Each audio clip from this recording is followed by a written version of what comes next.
মহারাজ, sorry, সেই দুর্বাসা ঋষি, তিনি তার মাথা থেকে জটা ইয়ে করে একজন দৈত্য, বিশাল বড় দৈত্য অম্বরীশ মহারাজকে সংহার করার জন্য বিশাল দৈত্য করেছে।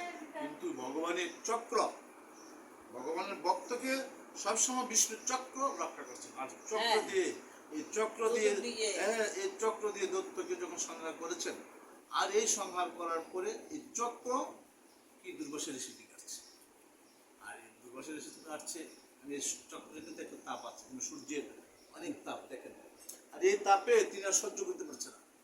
তিনি প্রথম কোথায় গিয়েছেন জানেন? প্রথম ব্রহ্মলোকে গিয়েছেন। ব্রহ্ম বলছে আমারও সম্ভব না। বিষ্ণুকে গিয়েছেন, সম্ভব না।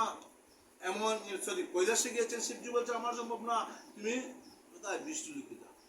বিষ্ণুলোকে গিয়েছেন, বিষ্ণু বলছেন এই চক্র একবার আমার হাত থেকে চলে গেলে, এই চক্র আমার কথা তুমি যার চরণে অপরাধ করেছো তার কাছে তুমি যাও। অম্বরীশ মহারাজ চরণে তুমি অপরাধ করছো, সেই অম্বরীশ মহারাজ অনেক ভক্ত, কিন্তু বৈষ্ণব দয়ার সাগর।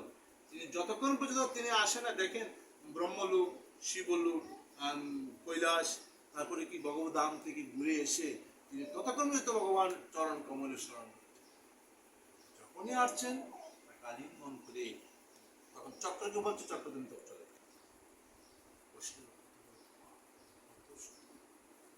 তাহলে আমাদের কি করতে হবে?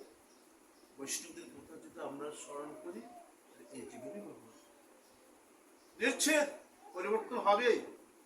আরেকটা দৃষ্টান্ত আমি বলে শেষ করবো।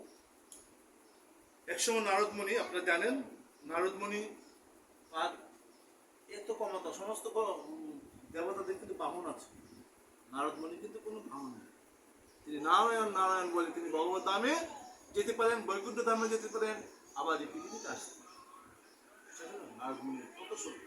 সে নারদমণি ভ্রমণ করে করে করে, আপনারা অজামিলের নাম শুনেছেন? অজামিল কিন্তু মা ভগবানের বিশাল বড় বৈষ্ণব ভক্ত ছিলেন, কিন্তু তিনি মায়ার বশে তিনি কি করছেন?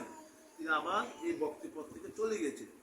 কিন্তু আমাদের মধ্যে যখন আমরা প্রচারে যাই, কিছু কিছু ভক্তরা আছে কিন্তু ব্যক্তিরা আমাদেরকে দেখি মস্কারি চিৎকারি করে, সাধুকে একটু বাজায় দিই, দেখি কিরকম সাধু। নারদমণিকে পেয়ে তিনি কি করছেন? ওই দুষ্কৃতিকারীরা বলছে সন্দেহ হয়ে গেছে, সাধু বাবা কোথায় থাকবে? বলছে কোথায় থাকবে তো জানি না। বলছে ওই দিকে একটা আশ্রম আছে, যান। মানে অজামিলের মানে এই স্ত্রী নিয়ে থাকে। অজামিল হচ্ছে কুখ্যাত সম্প্রদায়।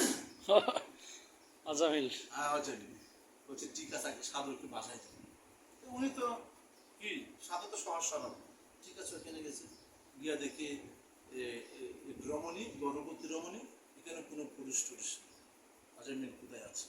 তো বলছে নারদমণি বলছে মা আমি তো রাত্র হয়ে গেছে, আমি তো একটু আশ্রয় চাই। বলছে আমার স্বামী তো এখানে নেই, তো আপনি সাধু মানুষ আসছেন, আমি কি করতে পারি? বলছে তুমি একটু যদি আশ্রয় থাকার ব্যবস্থা করতে পারো। বলছে ঠিক আছে।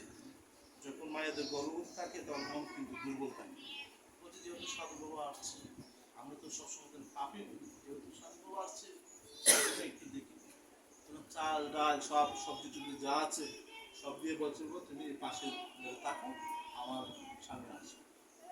স্বামী আসছে, বলছে আমাদের এখানে একটু সাধু আসছে, কি করছো? বলছে আমি পাশের রুমে তাকে, পাশের ঘরে তাকে আশ্রয় দিয়েছি, চাল ডাল সবজি সব দিয়েছি, তিনি রন্ধন করে গোবিন্দ মুখ দিয়ে তিনি প্রসাদ পাবেন, আমাদেরকে প্রসাদ। পরের দিন যখন চলে যাবে তখন বলছিলেন নারদমণি যে আপনারা তো আমাকে আশ্রয় দিয়েছেন, সেবা করেছেন, আমি আপনাদেরকে কি করি? বলছে আমার একটা রিকোয়েস্ট, অনুরোধ, মা আপনার গর্ভের যে সন্তান আসবে এই সন্তানের নাম নারায়ণ। আচ্ছা আমার একটা অনুরোধ, আপনার গর্ভের যে সন্তান আসবে আমি তাকে কোনো কি আমি তাকে কোনো উপকার করতে পারবো না, কিন্তু একটাই আমি জিনিস করে যাই, আপনার গর্ভের যে সন্তান আসবে এই সন্তানের নাম নারায়ণ। বৈষ্ণব সেবা দেখেন কি বল। আর এই নারায়ণ, এই সন্তান যখন আসছে তার নাম নারায়ণ রেখেছিলেন। আর এই নারায়ণ নারায়ণ নাম বলতে বলতে অজামিল কি স্বয়ং নারায়ণ চলে এসেছিলেন।